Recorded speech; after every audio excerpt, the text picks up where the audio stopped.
Metaphorical Dictionary Book Series. Preface. We suppose that not only linguists and psychologists know that the main function of language is communicative. Language was created, first of all, to transfer information from person to person. As to when and by whom it was created, whether by gods or by people themselves, that is a different question, which we will leave to philologists. As psychologists, who in parallel study language-related matters, we were more interested in something else. Can the solution of one of the philological problems, problem of finding the proto-language, also called proto-world or proto-human language, solve the problem of communication between people? We were very successful in finding the answer to this question and decided to share our research results. However, the main thing is that during the course of our research we found the proto-language itself. The proof of this is the metaphorical dictionary, created on the basis of the proto-language that we found. We will share fragments from this dictionary in this series of books. A metaphorical dictionary is a dictionary that explains the meaning of concepts, but instead of being created based on words of some language like all other explanatory dictionaries, it is created based on images of collective unconscious using the words of Carl Gustav Jung, as well as individual unconscious, about which neither Jung nor other psychoanalysts did not know anything. This dictionary is absolutely, and we are not afraid to use this word, unique. If you decide to look for a metaphorical dictionary, you will not find one like this anywhere. Why does humanity need the metaphorical dictionary, and is it needed at all? Answers to these questions lie on the surface, as no one will deny that communication problems between people in this civilization exist. Moreover, they are so serious and neglected that in fact there is much more understanding even between representatives of the animal kingdom, who are much more primitive compared to Homo sapiens. As we found out, the matter is that the transition from hieroglyphics to phonographic language deprived words of images. An image is expressed by a word recorded by letters of an alphabet, and for each person who says it there is his own individual underlying image that is different from the image of another person who uses the same word. With replacement of hieroglyphic writing with phonographic, the meaning, the essence, the same range of understanding destructurizes interpersonal relations to one degree or another.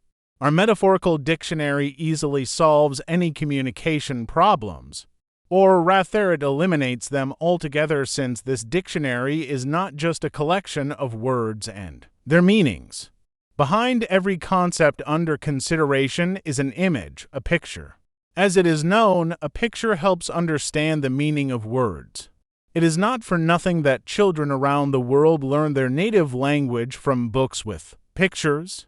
After all, you can try describing what you mean using words for quite a long time, but your opponent still might not understand you. But if you show him a picture, then at once everything is clear and understandable. Psychologists can continue believing that people think using words and religious figures can continue to appeal to the Bible that states in the beginning there was a word, but millions of years ago Homo sapiens thought using images, and continue to successfully do so in the 21st century. In any language, words are only a form of transmission of mental images. After all, a person deaf since birth does not hear words, but this does not mean that he does not think. Our metaphorical dictionary is intended for each and every person. After all, communicative problems are universal and every person in this civilization encounters them, regardless of social stratum, educational level, skin color, gender, language, and so on. Good education and culture certainly help, but they still cannot solve this problem. At the same time, people need to communicate every day because none of us exists in this world by himself. We'll all live in society of our own kind. A different matter is, are we really similar if we take into account the fact that different people using the same word mean different things? Given the existence of this problem, We think that the metaphorical dictionary can be quite interesting and useful for absolutely every own for representatives of any social stratum, race, nationality, gender, religion, and so on. This metaphorical dictionary includes some selectively taken materials from over 40 research studies of images, both natural and artificial or human imagination. However, this research is still underway, so it is very likely that in the future we will publish it as a continuation of this series of books. Those people who do not have special psychological or linguistic background should not turn away when they see the title of this book because, despite that books in this series include results of strictly scientific research, they are written using maximally simple, understandable language, and we tried to avoid the use of scientific terminology when possible. We did this in order to enable anyone to get acquainted with results of our research and use it to solve their communicative problems. We hope that our colleagues will forgive us for a somewhat simplified language. In conclusion, we would like to state that the research of proto-language described in this series was carried out over 2 decades ago, but we are publishing it only now.